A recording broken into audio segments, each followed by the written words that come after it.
2014 April 16. கேரளாவில் இருக்கிற அட்டிங்கல் பகுதியில் ஒரு வீடு.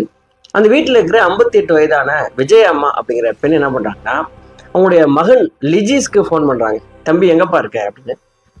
பக்கத்தில் வந்திருக்கம்மா சொல்லுங்க அப்படின்னு சொல்லிட்டு அவர் கேட்குறாரு. இல்லைப்பா, உங்களுடைய ஃப்ரெண்டு ஒருத்தர் கல்யாணத்துக்காக பத்திரிக்கை கொடுக்க வந்திருக்காரு, நீ வந்தால் தான் போவேன்னு சொல்லி உட்காந்துருக்காருப்பா, கொஞ்சம் சீக்கிரம் வரையா அப்படின்னு சொல்லி கேட்குறாங்க. சரிம்மா உட்கார வைங்க அப்படின்னு சொல்லிட்டு அவங்களுடைய மகன் லிஜிஸும் ஒரு அரை மணி நேரம் கழிச்சு வீட்டுக்கு வேக வேகமாக திரும்பி வர்றாரு. அப்படி வந்து வீட்டுக்குள்ள திறந்து உள்ள பார்க்கும்போது அப்படியே பேர் அதிர்ச்சியில உறைஞ்சி போறாரு. அப்படி என்ன பார்த்தாரு அப்படின்னா, 58 வயதான உங்களுடைய அம்மா விஜயா, உங்களுடைய தலையில ஏகப்பட்ட வெட்டு காயம், உங்களுடைய மூளை அப்படியே வெளியில கிடக்குது. அது மட்டும் இல்லாம உங்களுடைய வெறும் 3 வயதான பெண் குழந்தை. அந்த பெண் குழந்தை பேரு ஸ்வஸ்திகா. அந்த பெண் குழந்தைக்கு ஏகப்பட்ட வெட்டு, அந்த குழந்தையுடைய மூளையே வெளியில கிடக்குது. இந்த காட்சியை பார்த்துட்டு அப்படியே பீதியில உறைஞ்சு போயிட்டு என்ன பண்றதுன்னு தெரியாம அவர் அதிர்ச்சி நிற்கும் போது அந்த வீட்டோட ரூமுக்குள்ள இருந்து ஒரு மர்ம நபர் வெளியில வர்றான். அவன் கையில கத்தி இருக்குது. அவன் கையில இன்னொரு கையில இருந்த மிளகா பொடிய இந்த லிஜிஸ் மேல தூக்கி வீசுறான். திக்கு முக்காடி போய் என்ன பண்ணு தெரியாம நிக்கிற அந்த அதிர்ச்சி வேலையில இந்த லிஜிஸையும் வெட்ட ஆரம்பிக்கிறான் மர்ம நபர். அங்கிருந்து எப்படியோ தப்பிச்சு வீட்டுக்கு வெளியில வந்து சத்தம் முறையில வரும்போது தெருக்காரங்களாம் ஒண்ணு போடுறாங்க. அந்த மர்ம நபர் அங்கிருந்து தப்பிச்சு ஓடி போயிடலாம். அதுக்கப்புறம் இது யாரு என்னன்னா கண்டுபிடிச்சிட்டாங்க. இந்த கேஸ ஜட்ஜ்மெண்ட்ல நீதிபதி என்ன சொல்லியிருக்காங்கன்னா, ரொம்ப அரிதான ஒரு வழக்கு.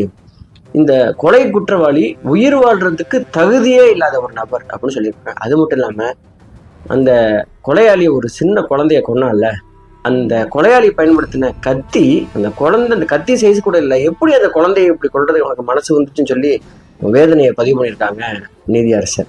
சரி, இந்த கிரைம் எங்க நடந்தது, ஏன் நடந்தது, பின்னாடி நடந்த மர்மமான விஷயங்கள் எல்லாத்தையும் நம்ம இந்த வேளையில பார்க்க போறோம். சரி, இது எங்க நடந்தது அப்படின்னா, கேரளாவில் ஆலம்கோடு அப்படின்னு ஒரு பகுதி இருக்குது. இங்க அட்டிங்கல் இந்த பகுதியில் வாழ்ந்துட்டு இருந்த ஒரு குடும்பம் தான் தகப்பன் செட்டியார் விஜயம்மா. தகப்பன் செட்டியார் வந்து அங்க சின்ன தொழில் பண்ணிட்டு இருக்கிறாரு.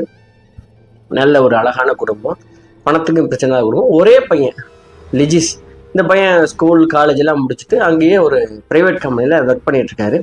அந்த பையனுக்கு ஒரு 27 வயசு ஆகும்போது சரி பையனை கல்யாணம் பண்ணி வச்சிடலாம் அப்படின்னு முடிவு பண்ணி அவங்களுக்கு அந்த பையனுக்கு ஏற்ற மாதிரி ஒரு பெண் தேடுறாங்க.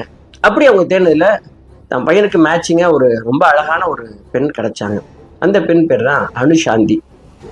பெண் வீட்டாருக்கும் மாப்பிள்ளை வீட்டாருக்கும் ரொம்ப பிடிச்சி போச்சு. அதுக்கப்புறம் ஒரு நாளில் ஃபிக்ஸ் பண்ணி கல்யாணத்தை பண்ணாங்க. இந்த 2 பேருமே ரொம்ப அருமையான ஒரு குடும்ப வாழ்க்கையை ஆரம்பிச்சாங்க. அந்த அன்புக்கு அடையாளமா